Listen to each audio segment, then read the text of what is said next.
कैसे हो दोस्तों। मैं Shubhankar Pandey, achieve target with Shubhankar channel में आपका स्वागत है। आज हम वर्ल्ड हिस्ट्री के एक महत्वपूर्ण टॉपिक चाइनीज रेवोल्यूशन के बारे में पढ़ने की कोशिश करेंगे। इसका संबंध हमारे वर्तमान में जो चाइना का जो डिस्प्यूट है, विचारधारा को समझने में कहीं ना कहीं, बैकग्राउंड बनाने में कहीं ना कहीं आपको मदद करेगा।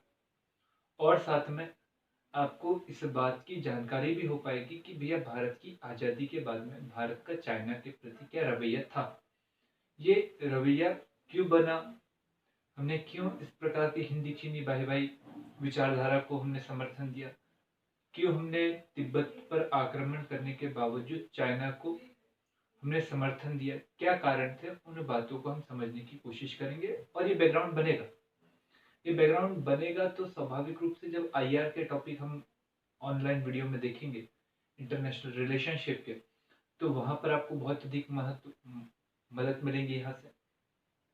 और वर्तमान में जो करंट अफेयर्स का इश्यू जो चल रहा है, वो इश्यूज को भी समझने में आपको कभी ना कभी मदद मिलेगी। तो हम ये देखते हैं, चीनी क्रांति। ये अगर चीनी क्रांति का है तो नाम इसके थोड़े से कठिन रहते। अब आप सभी को पता है विश्व की सबसे टफेस्ट लैंग्वेज में मंदारियन आती है और वही लैंग्वेज है यहाँ की। तो इस मंदारियन लैंग्वेज को समझना कठिन है और इसलिए यहाँ पर बहुत सारे बच्चे कंफ्यूजन में आ जाते हैं, उस शब्द को बोल नहीं पाते और इसलिए उन्हें चाइनीज रेवोल्यूशन या चीनी क्रांति जो है, जो 1949 में हुई, वो कठिन पड़ती। 1949 में चाइनीज रेवोल्यूशन हुई, पर चाइना के बैकग्राउंड को तो आपको पता रहना चाहिए कि भैया 1949 में एकदम से तो चाइना नहीं आया होगा। तो पिछला अगर हम बैकग्राउंड देखें तो हम इसकी थोड़ा सा पृष्ठभूमि पर बात कर लेते हैं कि ये इसकी पृष्ठभूमि क्या थी चाइना की। चाइना की पृष्ठभूमि के बाद में हम इसके ऊपर भी बात करेंगे कि आधुनिक काल में किस प्रकार से चाइना था, क्या भारत की तरह उपनिवेश था कि वो एक स्वतंत्र राष्ट्र था। क्योंकि हमने चाइनीज रेवोल्यूशन क्रांति की बात कही तो यहाँ से थोड़ा बहुत दिमाग में आता है कि हाँ, चाइना में विचारधारा का बदल हुआ, परंतु विचारधारा का बदल हुआ पर सत्ता में बदल नहीं आई। तो मतलब चाइना भारत की तरह उपनिवेश नहीं था, पर उससे भी अच्छी स्थिति में नहीं था, ये भी आपको हम बताना चाह रहे हैं। और इसी के बाद में आधुनिक काल में जो घटना घटी, कई सारी घटनाएं घटी, उसके बाद में चाइनीज रेवोल्यूशन का प्रभाव क्या हुआ, ये प्रभाव देखने लायक रहेंगे, सुनने लायक रहेंगे, समझने लायक रहेंगे। तो हम पृष्ठभूमि में क्या करेंगे, प्राचीन कालीन चीन को हम देखने की कोशिश करेंगे और मध्यकालीन चीन को हम देखने की कोशिश करेंगे। मध्यकाल और प्राचीन काल जब क्लियर हो जाएगा तो हम आधुनिक काल की 2-3 घटनाएं जो हुई, जैसे कि यहाँ पर कहा जाता है अफीम युद्ध, ताइपिंग युद्ध, विद्रोह और बक्सर या बॉक्सर विद्रोह किसे कहते हैं, इसी में हम बता रहे कौन कौन से पॉइंट है, बहुत सारे पॉइंट है। इसी के बाद 1911 में राजवंश ने राजाओं का शासन की समाप्ति, हम उसे देखेंगे। और फिर 1911 से लेकर 1949 तक के कुओमितांग, याद रखिए, कुओमितांग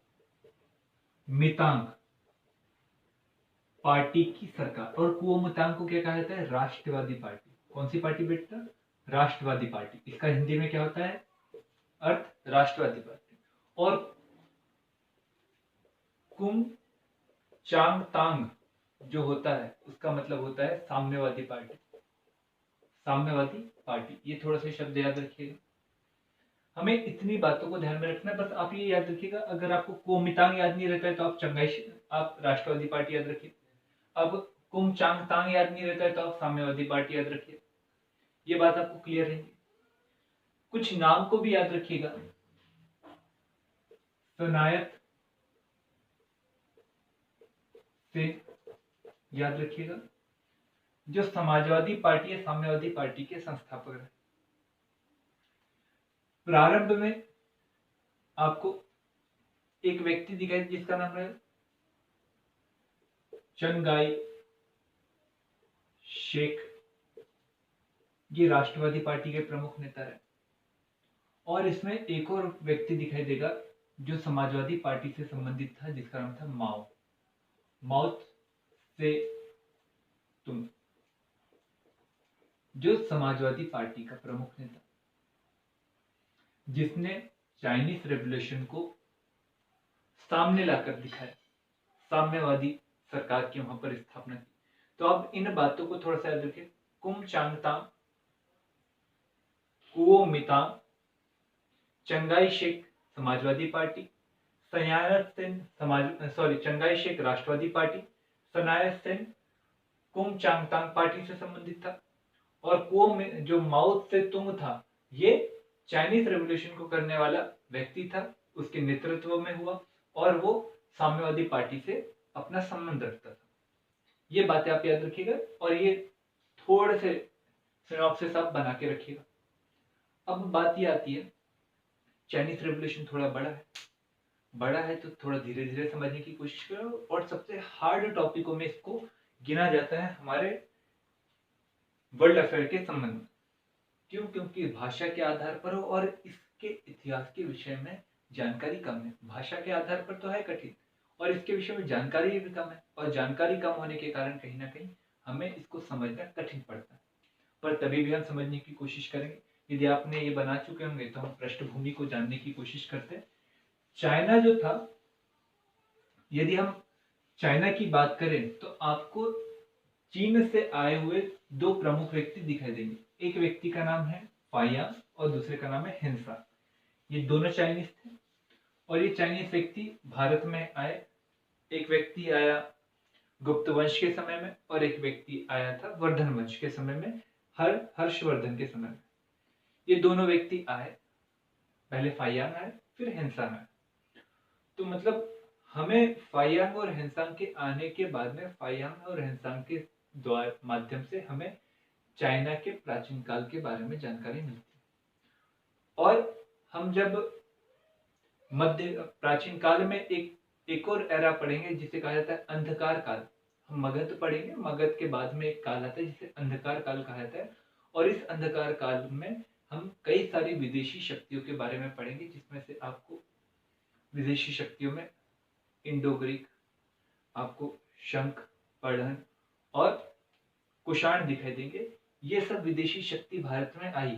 तो आने के लिए क्या कारण थे? तो उसमें से एक कारण थे चाइनीज दीवार का बन जाना, चीनी दीवार का बन जाना, जिसके कारण इन विदेशी घुमक्कड़ खारम्बदोश जनजातियों का कहीं ना कहीं चाइना के ऊपर आक्रमण कठिन हो गया और फिर वो खाने के लिए भारत की ओर आक्रमण करने आए। तो इससे भी हमें चाइना के बारे में पता होता है, परंतु सीमित जानकारी। पर जैसे ही मध्यकाल आता है तो मध्यकाल में एक व्यक्ति हुआ जिसका नाम था कुबलई खां। एक मंगोलियन व्यक्ति था जिसका नाम था कुबलई खां। ये कुबलई खां को आप थोड़ा सा याद रखिएगा। ये कुबलई खां वो व्यक्ति था जिसने पहली बार टोकन मनी शुरू की। आप भारत के इतिहास में पढ़ोगे तो मोहम्मद बिन तुगलक MBT, इसके द्वारा सबसे पहले टोकन मनी शुरू करने की कोशिश की। वो उसने प्रेरणा ली थी कुबलई खां से। और कुबलई खां जो था वो 13वीं शताब्दी के करीब करीब विश्व के पश्चिमी विचारधारा और पूर्वी विचारधारा का मेलजोल करने वाला एक प्रमुख साम्राज्य था, जो कुबलई खां के नेतृत्व में मंगोलियन ने स्थापित किया था। और इसी मंगोलियन साम्राज्य में कुबलई खां के नेतृत्व में वहां पर लगातार पश्चिमी लोगों का प्रवेश हुआ। तब तक के चाइना बहुत सारे लोगों के लिए खुला नहीं था। और जैसे ही कुबलई खां का शासन आया तो उसके कारण कई सारे पश्चिमी जो विचारधारा से संबंधित लोग थे, जो यात्री थे, उन लोगों का यहाँ पर प्रवेश हुआ। कुबले खां के चाय का साम्राज्य चीन के क्षेत्र में भी था, और यही कारण रहा कि वहां पर एक व्यक्ति पहुंचा जिसका नाम था मार्को पोलो। मार्को पोलो वहां पर 13वीं शताब्दी के करीब करीब पहुंचे, और लगातार 13वीं शताब्दी के करीब करीब पहुंचने के बाद में उन्होंने लगातार कई किताबों को लिखा, और उस किताब में चाइना के बारे में उन्होंने कई सारी रहस्यमयी बातों को उठाने की कोशिश की। और जब वर्णन बहुत ही ज्यादा अतिशोक्तिपूर्ण था, तो उस वर्णन को देखकर कई सारे पश्चिमी देश, जो यूरोपीय कंट्री थी, वो कहीं ना कहीं चाइना की ओर आकर्षित होने लगे।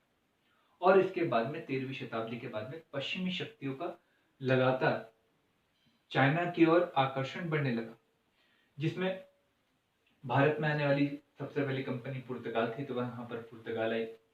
पुर्तगाल के बाद में डच, फ्रांस, ब्रिटिश कंपनियां आती चली, और ये कंपनियां ने वहां पर शासन नहीं किया, बल्कि इन कंपनियों का उद्देश्य था अधिक से अधिक यहाँ पर व्यापार करके लाभ कमाना।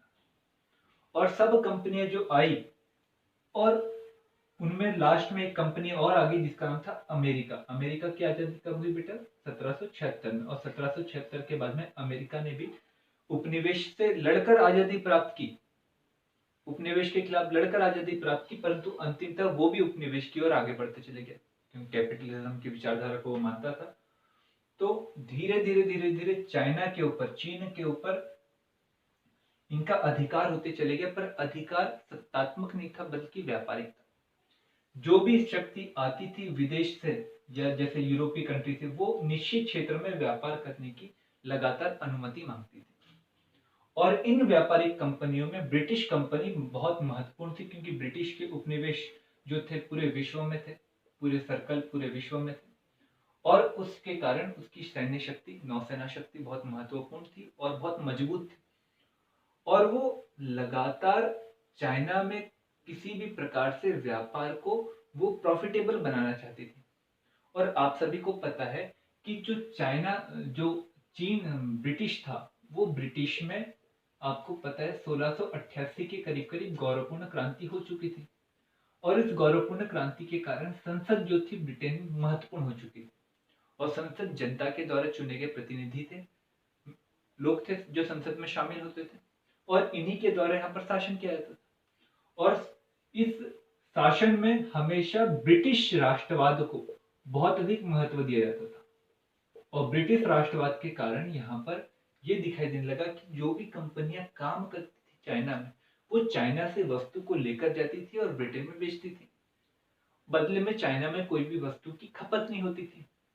इसके कारण जो व्यापार था वो केवल चाइना से ब्रिटेन की ओर था, जिसके कारण ब्रिटेन का पैसा उठकर चाइना में जा रहा था, धन का बहिर्गमन ब्रिटेन से हो रहा था चाइना की ओर, जिसके कारण चाइना की समृद्धि में वृद्धि हो रही थी। और चाइना की समृद्धि में वृद्धि होने के कारण ही जो ब्रिटिश संसद थी वो लगातार इस बात की ओर हमेशा ध्यान आकर्षित करती थी कि भैया हमारा जो व्यापार है वो प्रतिसंतुलित है, इसे संतुलित किया जाना चाहिए, अगर संतुलित नहीं तो अपने पक्ष में ज्यादा रखना चाहिए। और इसी बात को कहकर हम आधुनिक काल के चाइनीज इतिहास में प्रवेश कर जाते हैं। और इसी समय में जब चाइनीज लोग लगातार व्यापार में भूमिका निभाकर ब्रिटिश लोगों के द्वारा या फिर अन्य यूरोपीय कंपनियों के द्वारा जब व्यापार में भूमिका निभाई गई और व्यापार चाइना के ही पक्ष में रहा, तो उस समय में ब्रिटिशों ने कुछ वस्तुओं की खपत चाइना में बढ़ाने की कोशिश की, और इसलिए उन्होंने भारत का भी उपयोग किया। और इसीलिए 1839 के करीब करीब एक विद्रोह हुआ जिसका नाम था अफीम विद्रोह, अफीम युद्ध। ये अफीम युद्ध होने का प्रमुख कारण था, नाम से ही क्लियर होगा, अफीम युद्ध। अफीम की खेती भारत में की जाती थी, जिसे ब्रिटिश लोग भारत से खरीदते थे सबसे कम कीमत पर, और इसलिए उन्होंने कृषि का भारत ने क्या किया, वाणिज्यीकरण, और इसे खरीदकर वो चाइना में जाकर बेचते थे, और यहाँ पर अधिक कीमत पर बेचकर उस पैसे से चाइना की वस्तु को खरीदकर वो कहां पर जाते थे, ब्रिटेन ले जाते थे, और वहां पर बेचकर कंपनी मुनाफा कमाती थी। इसके कारण ना तो उनको ब्रिटेन से पैसा लेकर जाना पड़ रहा है, और ना ही भारत से उनको अधिक कीमत पर वस्तु खरीदनी पड़ रही, क्योंकि कृषि का वाणिज्यीकरण किया है और जिसके कारण कम कीमत हो चुकी है वस्तु की, अफीम की। और अफीम जितना ज्यादा चाइनीज जनता के लिए हानिकारक था, उतना ही ज्यादा लाभकारी था ब्रिटेन के लिए। इतनी गंदी लत लगा दी कि उस गंदी लत के खिलाफ में जनता ने विद्रोह करने की कोशिश की, और जनता ने विद्रोह करने की कोशिश जब की तो उसका समर्थन दिया मंचू वंश के द्वारा, जो चाइना के ऊपर साम्राज्य पर, चाइना के ऊपर अधिकार जमा कर बैठा था। और यही वंश के द्वारा लगातार विदेशी शक्तियों को पराश्रय भी दिया जा रहा था, हमेशा आश्रय देने की बात की जाती। विद्रोह हुआ और जिसे अफीम युद्ध के नाम से जाना गया। चाइना पिछड़ा हुआ था, राजतंत्र था, अपने आप में घरगुती संसाधनों का उपयोग करके ही युद्ध कर रहा था, जिसके कारण युद्ध में कहीं ना कहीं हार हुई, और हार हो जाने के बाद में उसको संधि करनी पड़ी। और जब संधि करनी पड़ी तो संधि में चाइना के द्वारा उन क्लॉजों को मानना पड़ा, उन शर्तों को मानना पड़ा जो कहीं ना कहीं चाइना संप्रभुता को कहीं ना कहीं ठोकर मारती थी। और यही कारण रहा कि उस क्लॉज के कारण चाइना की संप्रभुता को जब ठोकर मारने लगी तो चाइना ने कभी भी उन क्लॉज को मानने से हामी नहीं भरी और हमेशा इनकार करा। और जब इनकार किया तो इसके कारण ब्रिटिश व्यापारी जो थे वो दुखी हुए, और जब दुखी हुए तो उनके द्वारा इसी बक्सर युद्ध के कुछ वर्षों के बाद उनके द्वारा एक विद्रोह किया जिसे कहा गया ताइपिंग विद्रोह। कौन सा विद्रोह? टाइपिंग विद्रोह। और इस टाइपिंग विद्रोह का उद्देश्य था कि भैया धीरे धीरे धीरे ये ब्रिटिश सत्ता को यहाँ से हटाया जाए, ब्रिटिश व्यापारियों को हटाया जाए। जब ब्रिटिश व्यापारियों को हटाने की बात की गई तो ब्रिटिश व्यापारियों ने स्थानीय शासन से मिलकर, मतलब मंचू वंश से मिलकर, उन्होंने इन विद्रोहियों को ही दबा दिया। और जब विद्रोही को दबाया तो फिर विद्रोह दब गया। मतलब अभी भी व्यापारिक कंपनी थी चाइना में, और साथ में मंचू वंश अभी भी था। ये दोनों वंश अभी भी थे और लगातार जनता का शोषण कर रहे थे। और जब लगातार जनता का शोषण हो रहा था तो इसी दौरान जनता में असंतुष्टि की भावना और ज्यादा बढ़ती चली। और जब और ज्यादा बढ़ती चली गई तो उसी दौरान बॉक्सरों के संगठन के द्वारा, जो बॉक्सर रहते हैं जो मारते हैं, उनके द्वारा इस व्यवस्था को हटाने के लिए, विदेशियों को भारत अपने देश से भगाने के लिए उनके द्वारा एक विद्रोह किया गया 1899 में, जिसे कहा गया बॉक्सर विद्रोह। इस बॉक्सर विद्रोह का उद्देश्य चाइना से पूरी तरह से विदेशियों को भगाना और मंचू वंश के चरित्र को सामने लाना। पर ये विद्रोह भी दबा दिया गया, परंतु अब ये बात क्लियर हो चुकी थी कि अब मंचू वंश लंबे समय तक के शासन नहीं कर सकता। और यही कारण रहा कि 1911 के करीब करीब आते आते इतना ज्यादा कमजोर हो गया था ये राजतंत्र कि धीरे से इस राजतंत्र की समाप्ति हुई और सनायत सेन के नेतृत्व में वहां पर एक लोकतांत्रिक सरकार की स्थापना की बात की गई। सनायत सेन जो थे वो इस बात के समर्थक थे कि ये चाइना एक स्थिर चाइना बने और उस चाइना में सभी विचारधारा का कहीं ना कहीं समावेशन, और समावेशन हो तो इसमें जनता की भूमिका ज्यादा हो। तो लोकतंत्र के समर्थक थे और साथ में इस बात के भी समर्थक थे कि भैया जनता में जो निचला वर्ग है उसका भी ज्यादा से ज्यादा क्या हो, शासन में भूमिका हो। तो कहीं ना कहीं उनका विचार के आधार पर कहीं ना कहीं समाजवाद की तरफ आकर्षण था। और 1917 के करीब करीब जब रशिया में वैश्विक क्रांति हुई तो वहां चाइना में एक पार्टी की स्थापना हो गई जिसे कहा गया कुओमितांग। जब उस साम्यवादी पार्टी की स्थापना हुई तो उस साम्यवादी पार्टी के प्रमुख नेता बनकर आए सनायत सेन। और इसी समय में एक प्रमुख नेता थे जो राष्ट्रवादी पार्टी के रूप में निकल कर आई थी, जिसका नाम था, प्रमुख रूप से आप थोड़ा सा याद रखिएगा, जिस व्यक्ति ने कहीं ना कहीं शासन में महत्वपूर्ण भूमिका निभाई, जिसे नाम था चंगाई शेख। और ये चंगाई शेख जो था वो राष्ट्रवादी पार्टी का था, सनाया सिंह किस पार्टी का था? साम्यवादी पार्टी का था। परंतु सनाया सिंह का कहना था कि दोनों पार्टियों में आपसी मतभेद कुछ ज्यादा है और आपसी मतभेद ज्यादा होने के कारण एक सरकार के द्वारा शासन करना कठिन हो जाएगा। तो इसलिए राष्ट्रवादी पार्टी को कहा कि आप लोग शासन करिए, समर्थन हम करेंगे। परंतु राष्ट्रवादियों ने शासन करने की जगह धीरे धीरे धीरे साम्यवादियों को हटाना ही शुरू कर दिया और इसके लिए लगातार मदद होती रही पूंजीपति या कैपिटलिज्म विचारधारा को मानने वाली देशों के द्वारा, जैसे अमेरिका, ब्रिटेन, फ्रांस, इनके द्वारा लगातार मदद होती चली। और इसी दौरान 1917 के बाद में 1931 आया और 1931 आते आते, क्योंकि सनाया सिंह जल्दी ही चले गए थे और सनाया सिंह जब चले गए तो साम्यवादी धीरे धीरे कमजोर होते चले गए। पर 1931 से करीब करीब प्रमुख घटना घटी और प्रमुख घटना ये घटी कि अब समाजवादियों की जो कमान थी वो एक प्रमुख नेता के द्वारा संभाल ली गई जिसका नाम था माओ। और माओ के द्वारा जब संभाल ली गई तो माओ के द्वारा लगातार जनता की बात कह कह कर लगातार जनता का समर्थन प्राप्त करने की कोशिश की। राष्ट्रवादी पार्टी क्या कर रही थी? चंगाई शेख क्या कर रहा था? लगातार साम्यवादियों का विरोध कर रहा था, उनसे झड़प कर रहा था, उनको हटाने की कोशिश कर रहा था। पर माओ से तुम जो समाजवादी पार्टी से संबंधित था उसने क्या किया? लगातार जनता के हितों की बात करके अपने कार्यकर्ता को जनता के प्रति समर्पित करने के लिए लगातार कोशिश की। जब अकाल पड़े तो माओ से तुंग के द्वारा उन अकाल परिस्थितियों में, उस आपातकालीन परिस्थितियों में लगातार जनता के हितों की बात की, उन्हें मदद करने की कोशिश की और धीरे धीरे धीरे समाजवादियों का जनाधार पूरे के पूरे चाइना में बढ़ गया। इसके बदले में जो राष्ट्रवादी पार्टी थी जिसका नेतृत्व चंगाई शेख के द्वारा किया जा रहा था, वो क्या कर रही थी? समाजवादियों का लगातार क्या कर रही थी? विरोध कर रही थी, उनको दबाने की कोशिश कर रही थी, उनका जनाधार कम होते चले गए। और ये जब परिस्थितियां बदलते चली गई तो इसी दौरान 1939 आया और 1939 के समय में चाइना में अभी भी कई सारी कम जो विदेशी शक्ति थी वो थी। उसमें अमेरिका प्रमुख था, ब्रिटेन भी था। अमेरिका प्रमुख रूप से शक्ति के रूप में उभर कर आ चुका था फर्स्ट वर्ल्ड वॉर के बाद में। और अमेरिका एक कैपिटलिज्म को मानने वाला देश था और उसका उद्देश्य था कि चाइना में किसी भी प्रकार से समाजवादी सरकार को ना आने दिया जाए और इसलिए वो चंगाई शेख को लगातार समर्थन देने की कोशिश कर रहा था जो राष्ट्रवादी पार्टी से संबंधित था।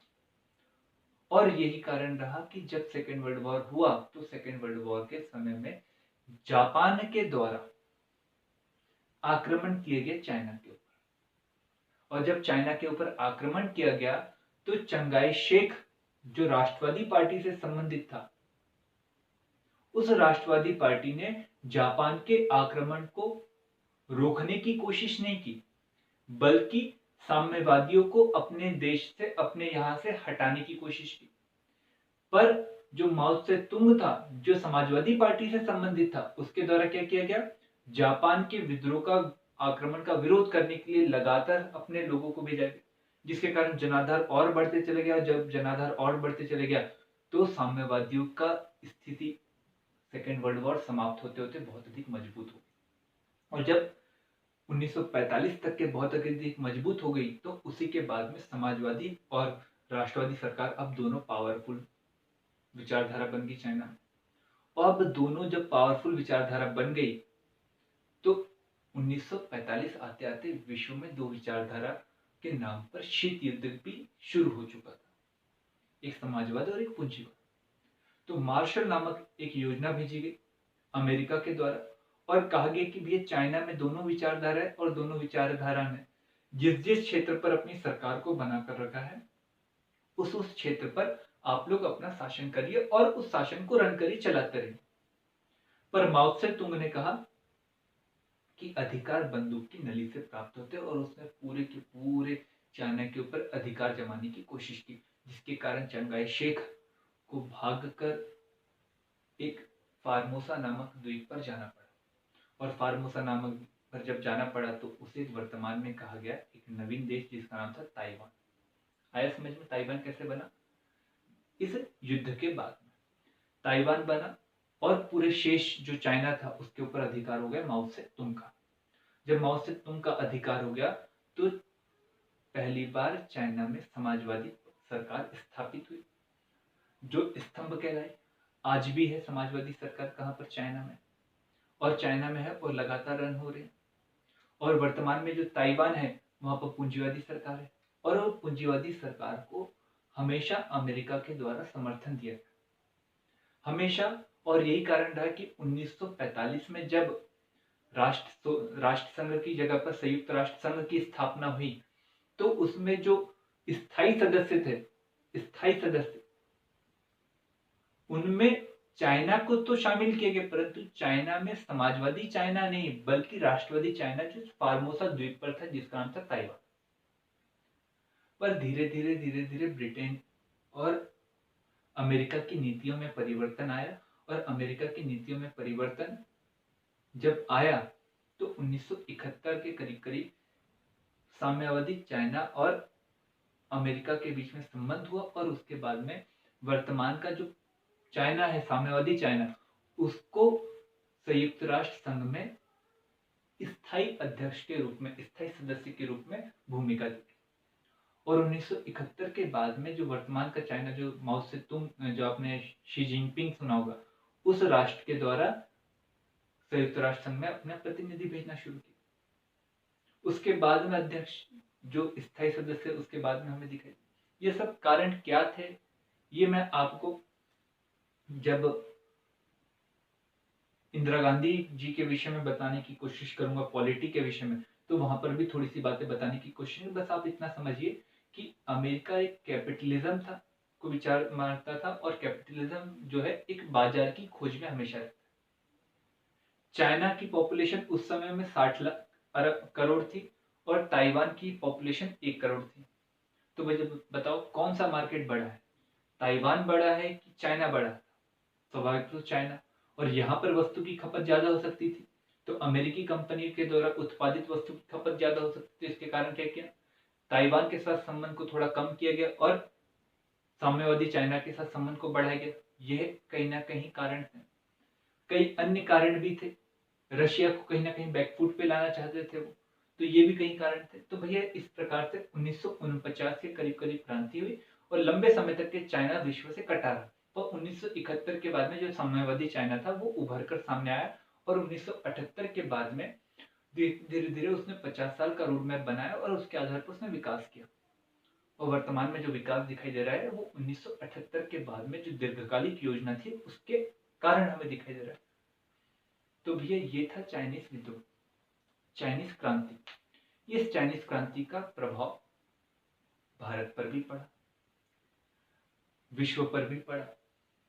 और बात ये आती है कि क्या कारण थे कि भैया जो राष्ट्रवादी सरकार 1945 के करीब करीब पूरे चाइना पर अधिकार रखती थी, 1949 आते आते क्यों वो धराशायी हो गई। पर उन बातों को बताने से पहले हम इस वीडियो को यहीं पर समाप्त करते हैं, और जब जैसे शीत युद्ध शुरू करेंगे तो वहीं से बातों को हम स्टार्ट भी करेंगे। तो आपको वीडियो अगर समझ में आया हो तो जरूर से लाइक करिए, शेयर करिए, और उन लोगों तक के जरूर पहुंचाइए जिन्होंने लॉकडाउन में अपनी तैयारी को बाधित किया। मैं लगातार आपसे अपील कर रहा हूँ कि आप उन लोगों को जरूर शेयर करिए ताकि वो अपनी तैयारी को अच्छा कर सकें। Thank you.